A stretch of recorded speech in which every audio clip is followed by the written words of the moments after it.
আজকে কিন্তু খুবই মজাদার একটা রেসিপি শেয়ার করবো আপনাদের সাথে। আর সেটা কি জানেন? সেটা জানতে হলে তো অবশ্যই ভিডিওটা দেখতে হবে। হাই এভরিওয়ান, আসসালামু আলাইকুম। কেমন আছেন সবাই? আশা করতেছি ভালো। আমরা আল্লাহর রহমতে ভালো আছি। কান্ট্রি সাইড ইয়াম থেকে নতুন আরেকটি ভিডিও নিয়ে চলে আসলাম আপনাদের সাথে শেয়ার করার জন্য। আর এতক্ষণ মনে হয় দেখেই বুঝতে পারছেন যে কী রান্না করব আজকে। তো আজকে আমি রান্না করব হালিম। তো এটা হলো শুক্রবারে বিকালের ভিডিও। শুক্রবারে বিকালে আমি হালিম রান্না করতেছিলাম, আর সেই ভিডিওটাই শেয়ার করবো আজকে আপনাদের সাথে। তো এখানে কিন্তু আমি হালিমের প্যাকেটের মশলা মানে প্যাকেট আর ডাল আর মশলাগুলো আমি বের করে নিলাম। তো আজকে আমি পুরোটা হালিম রান্না করব না, অর্ধেক রান্না করব, কারণ যেহেতু 2জন মানুষের জন্য রান্না করব সেজন্য অর্ধেক নিয়ে নিলাম। আর এখানে আমি গরুর মাংস কিন্তু বের করে ছোট ছোট করে কেটে তারপর ধুয়ে রেডি করে রাখলাম, আর সাথে কিন্তু 2টা পায়া দিব, গরুর পায়া। তো এখানে প্রথমে আমি সব কিছু রেডি করে রাখছি। তো এখন আমি এটা কড়াইয়ে বসা দিলাম চুলার মধ্যে, আর পরিমাণ মতো তেল দিয়ে আর পরিমাণ মতো পেঁয়াজ দিয়ে তারপর এখন পেঁয়াজগুলো আমি একটু ভেজে নিব।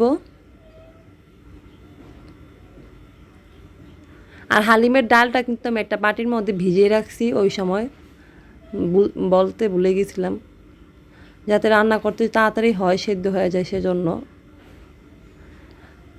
তো এই তো পেঁয়াজগুলো কিন্তু হালকা একটু ভাজা হয়ে গেছে। এখন আমি এই পর্যায়ে আধা চামচ আদা বাটা আর আধা চামচ রসুন বাটা দিয়ে দিব, দিয়ে পরিমাণ মতো লবণ দিয়ে দিব, আর হলো অল্প একটু জিরার গুঁড়া দিব সাথে, আর হলো একটু লাল মরিচের গুঁড়া দিব, দিয়ে হালিমের প্যাকেটে যে মশলাটা থাকে সেই মশলাটা দিয়ে দিব, অর্ধেকটা মশলা দিয়ে দিব। যেহেতু আমি হালিমই রান্না করব, প্যাকেটের অর্ধেক মানে হালিম রান্না করব, সেজন্য মশলা আমি অর্ধেক দিয়ে দিব।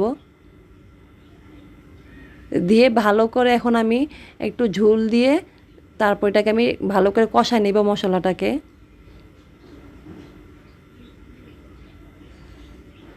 এই তো ঝোল দিয়ে দিলাম। তো এখন ঝোল দিয়ে একটু ঢাকনা দিয়ে ঢেকে দিব 5 মিনিটের জন্য।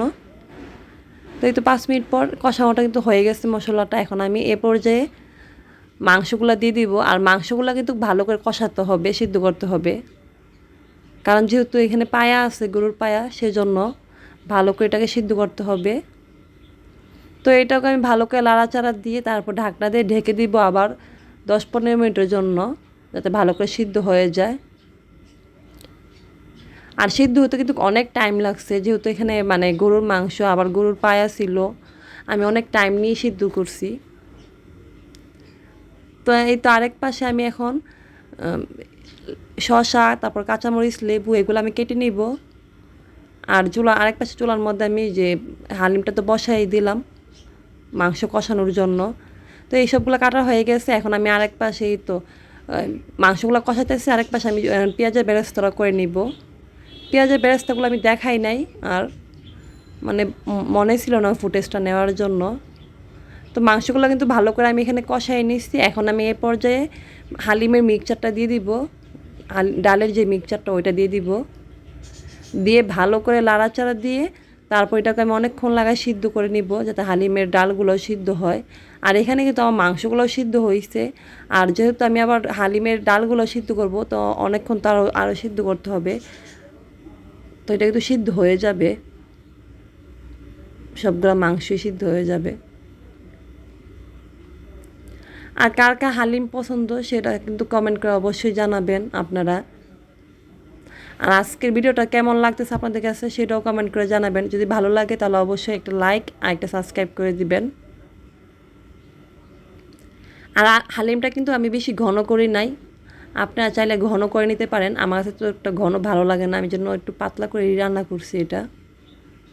আর হালিমটা কিন্তু অনেক মজা হয়েছিল, আর গরুর পায়াগুলো কিন্তু অনেক সিদ্ধ হয়ে গেছিলো।